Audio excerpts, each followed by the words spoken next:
Now, here's a simple upgrade that gives you a massive advantage against weeds. Potting up once. Tomatoes are the classic example. When they outgrow their starter cells, move them into a larger pot. You can bury part of the stem because tomatoes grow roots along the buried stem. The result is a bigger, tougher transplant that hits the garden running instead of sitting there stunned for 2 weeks. Bigger transplants shade the soil sooner, and shade is one of the best weed defenses you have. Before you transplant anything outside, you need to harden off your seedlings. This is non-negotiable in Zone 4 and 5. Indoor plants are not used to wind, direct sun, or cold nights. Over 7 to 10 days, slowly introduce them to outdoor conditions. Start with 30 to 60 minutes in shade, then increase the time each day. After a few days, give them gentle morning sun, then longer sun exposure. If you skip hardening off, the leaves can scorch or the plant can stall. And that's how weeds win. When it's time to transplant, your goal is to get plants established fast. Transplant on a calm day or in the evening so they aren't stressed by hot sun right away. Water the whole plant, then water again. If nights are still cold, use simple protection like a row cover, a cloche, or even a clear tote flipped upside down for the first few nights. Early protection is not fancy gardening.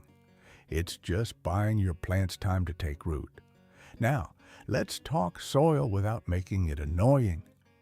You don't need a perfect soil test to grow a strong garden.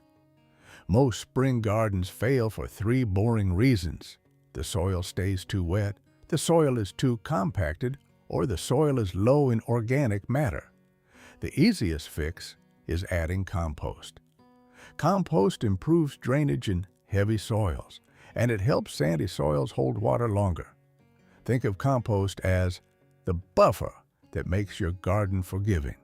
If you want a simple DIY soil check, do this. Grab a handful of soil and squeeze it.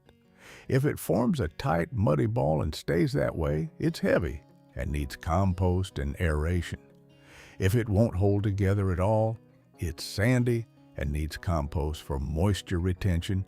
If it forms a ball but crumbles when you poke it, that's a nice middle ground.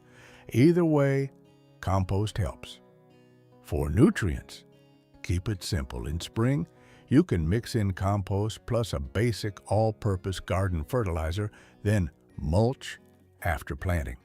If you want to go one step higher without overthinking it, feed heavy feeders like tomatoes and cabbage more, and let peas and beans do their thing without a lot of extra nitrogen. Finally, here's the simplest Zone 4/5 system that reduces weeding. Start the right crops indoors, transplant strong seedlings, mulch immediately, and do quick, shallow weeding early. Most people lose in June because they waited too long. If you stay ahead for the first month, the rest of the season gets easier.